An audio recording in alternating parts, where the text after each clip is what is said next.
Nós somos FPLcast, o podcast da Fundação Pedro Leopoldo. Eu sou Aloysio Vilaça e estou recebendo hoje alunos da Escola de Formação Gerencial do Sebrae, aqui da Faculdade Pedro Leopoldo.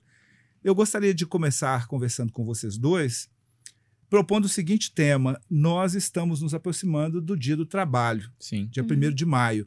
Eu queria conversar com vocês sobre esse assunto que nos interessa a todos nós. Qual que é o seu nome? Kaique.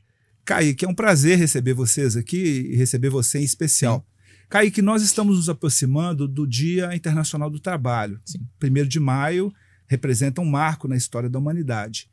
Eu queria te perguntar, na sua opinião, o homem é só trabalho? A nossa humanidade é só trabalho? Na minha opinião, eu penso que o homem não é só trabalho. O trabalho é um marco muito importante, mas o homem, a sociedade em si, tem algumas dimensões. A primeira dimensão que eu vejo é a Faber, de fazer, de tomar uma ação. A segunda dimensão que tem é a de Sapiens, de pensar, de ter um raciocínio. A terceira dimensão é a Ludens, de o homem brincar, de o homem ter esse lado artístico mais descontraído.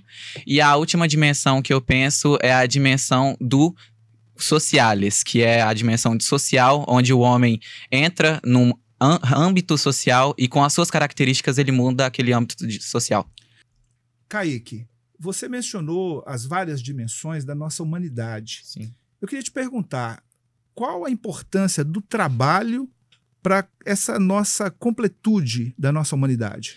Eu acho de uma grande importância, porque, como eu falei da dimensão Faber, tudo que para acontecer é necessário uma ação.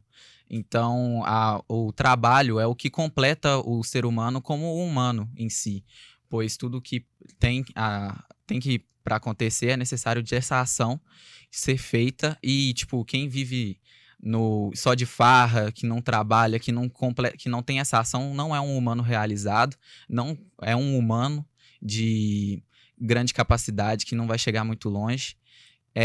E no final da sua vida, ele não chega realizado 100%. Ele sente que falta alguma coisa. Muito bom, te agradeço, bacana mesmo. Eu falo agora com a Letícia. Letícia, é um prazer falar com você. Prazer. Eu gostaria de fazer uma pergunta um pouco específica. Na sua opinião, quando um homem trabalha, quando um ser humano trabalha, que partes de si ele mobiliza? Bom, eu acredito que quando o homem trabalha, ele mobiliza, ele movimenta, além do seu corpo, o ser, a sua espiritualidade, a sua alma. Então, quando o homem trabalha, ele usa o raciocínio. Isso que difere ele dos outros animais. Então, ele usa a racionalidade e o pensar. E você consegue imaginar o trabalho que não é feito por um homem, por um animal? Um cavalo, por exemplo? É similar ao trabalho de um homem? Não, porque o animal não tem, como eu disse, o raciocínio. Então, o homem, quando ele vai trabalhar, ele usa o pensar, né? A racionalidade. Então, ele usa a força, o físico e também o intelectual, o espiritual. Letícia, você consegue imaginar um trabalho humano desprovido de alma, só envolvendo o corpo? Não, quando isso ocorre, o ser humano está trabalhando no automático, sem usar seu intelectual, sua espiritualidade. Então, o homem, acredito que ele precisa trabalhar usando a racionalidade, senão ele iria se igualar aos animais mesmo, a vaca, o boi, etc. Legal, muito bacana. Eu falo agora com o Rian. Rian, é um prazer conversar com você. É um prazer. Eu gostaria de fazer uma pergunta, Rian. O homem, no desenvolver da sua humanidade, historicamente, sempre desenvolveu técnicas. E nós, atualmente, estamos num nível tecnológico bastante elevado, bastante evoluído. Na sua opinião, qual o papel da técnica, da tecnologia no desenvolvimento do trabalho humano e, em especial, quais são as circunstâncias que o homem está enfrentando atualmente em relação ao uso da tecnologia? Bem, para entender como é que a técnica se desenvolveu, começamos lá na antiga Mesopotâmia e no Egito Antigo. Nisso, a agricultura se desenvolveu e os primeiros trabalhos foram formados. Avançamos um pouco no tempo e chegamos na primeira Revolução Industrial. Na primeira Revolução Industrial, o ser humano começou a analisar muito mais como é que eram as teorias e como que o ser humano reagia com seu corpo e sua alma e sua mente aos trabalhos. Então, começam a se analisar esses trabalhos até que se desenvolve o que foi trabalhado antes, o físico, o uso da mente no trabalho. E chegamos atualmente onde as máquinas estão dominando muito mais e podemos perceber que o ser humano está perdendo um pouco do lugar. Para isso, precisamos desenvolver muito mais o trabalho da mente, porque a mente é algo que não se desenvolve tão bem numa IA. Para ter uma IA, precisa de um ser humano para desenvolver isso. A força bruta vai sendo esquecida com o tempo, né? Como, por exemplo, construções que estão sendo trocadas por máquinas, mas o mental do ser humano é muito insubstituível para as máquinas. Porque... Me permite, na sua opinião, o homem corre risco em relação à inteligência artificial? Há um risco de substituição do homem pela inteligência artificial? Não, eu não acho que isso. Talvez alguns trabalhos manuais sim, mas o trabalho da mente não. Porque a máquina não consegue fazer o trabalho lógico que o cérebro humano consegue se desenvolver. Muito bom. Eu vou falar agora com a Bárbara e com a Emanuele. Eu gostaria de saber, Bárbara, se na sua impressão o trabalho transforma o ser humano individualmente. Se como indivíduo eu tenho efeito de alguma transformação em mim mesmo de maneira individual. Sim, porque nesse tempo em que ele está trabalhando, ele adquire conhecimento, ele investe na própria capacitação, ele aprende muito mais do que se ele ficasse parado. Quando você está parado, você não tem movimento, logo você não vai aprender nada. Porque se você se fecha para uma coisa, você não vê o que está ao seu redor, então não muda nada na sua vida. E a mesma coisa acontece no trabalho. Nós conversávamos outro dia, Bárbara, sobre as ideias de Heráclito. Né? Ninguém se banha 2 vezes no mesmo rio, porque o rio no dia seguinte, no momento seguinte, já não é o mesmo. Você acredita que isso acontece com o ser humano também e que ao trabalhar isso se efetiva naquele ser que trabalha? Sim, porque se formos perceber, nada nunca é o mesmo. O ar que passa por aqui não vai ser o mesmo que estava passando há 1 minuto atrás. Nós não somos as mesmas pessoas que somos quando nascemos. A gente vai aprendendo e vai levando o conhecimento que a gente adquire durante a vida para frente e passando ele adiante. Bacana. Emanuele, eu também quero te perguntar, ainda nesse contexto dessa dimensão social do trabalho, como é que você vê a transformação sofrida pelo meio com o trabalho de um ser humano?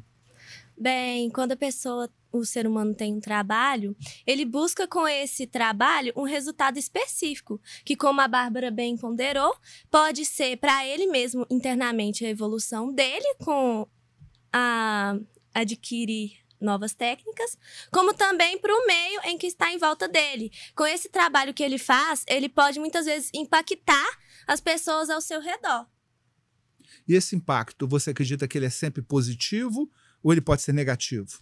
Depende da situação. Se eu acredito, no meu ver, que quando o ser humano trabalha com uma coisa que, além dele gostar, é uma coisa boa, eu acredito que pode impactar, sim, positivamente para as pessoas ao redor.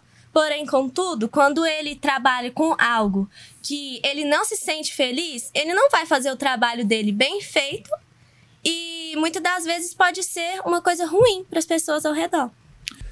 Emanuele, você acredita que um jovem como você, como a Bárbara, conseguiriam, por meio do próprio trabalho, transformar socialmente as pessoas do seu entorno, os familiares, os amigos e até o país? Eu acredito que depende muito da pessoa e das oportunidades que ela vai ter e vai criar para si. O caminho que ela traça ao longo da sua trajetória vai dizer muito sobre isso. Se ela é uma pessoa que se esforça, sempre se dá o seu melhor, procura sempre aprender coisas novas e busca as oportunidades, não fica esperando elas chegarem até ele, eu tenho certeza de que ela pode alcançar tudo que ela quiser. No entanto, se ela é uma pessoa que espera as coisas acontecerem, muitas das vezes fica se vitimizando por algo ruim que aconteceu, ao invés de fazer um movimento adiante para tentar mudar aquela situação, aí as coisas vão ficar um pouco mais difíceis. Muito obrigado. De nada. Eu recebo agora o Bruno e quero fazer para você uma pergunta, Bruno. Qual a origem do conceito de trabalho, dessa noção de trabalho, essa noção filosófica de trabalho? Como que o trabalho começou a se apresentar para o ser humano? Bom, o trabalho em si, ele começa lá nos primórdios da humanidade, né? A gente teve como, por exemplo, quando Adão e Eva pecaram. Eu acho que lá seria onde que o trabalho se inicia, porque com o pecado, o trabalho entra no mundo. Porque agora eles deveriam trabalhar para poder ter seu próprio sustento, sua sobrevivência. Então, eu acho que isso coloca o trabalho, a origem dele, como uma coisa bastante castigada na humanidade. Porque eu particularmente, eu pessoalmente, e conheço diversas outras pessoas que se pudessem não trabalhariam.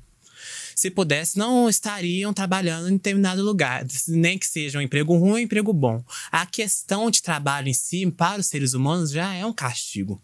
Porque o ser humano, ele é preguiçoso por natureza. O nosso cérebro não gosta de pensar. E ele não gosta tanto de trabalhar. Então, ele não gostando de pensar e de trabalhar, obviamente, o trabalho seria um castigo para nós. Pois é, é verdade. Então, historicamente, essa origem da noção filosófica de trabalho parte do castigo. Sim. Mas você concorda que há um risco maior do que o castigo, que é a alienação? O ser humano, ao trabalhar, ainda que bem intencionado, ele corre o risco de se alienar. Você pode explicar um pouquinho disso para nós? Concordo. Apesar de eu concordar mais como o trabalho sendo castigo, eu concordo também que ele pode ser uma forma de alienação. Porque, assim como qualquer ambiente, o trabalho influencia. E essa influência, muitas das vezes, é negativa. E essa influência negativa que o trabalho tem sobre as pessoas nos leva muitas vezes à alienação do que nós podemos estar fazendo lá.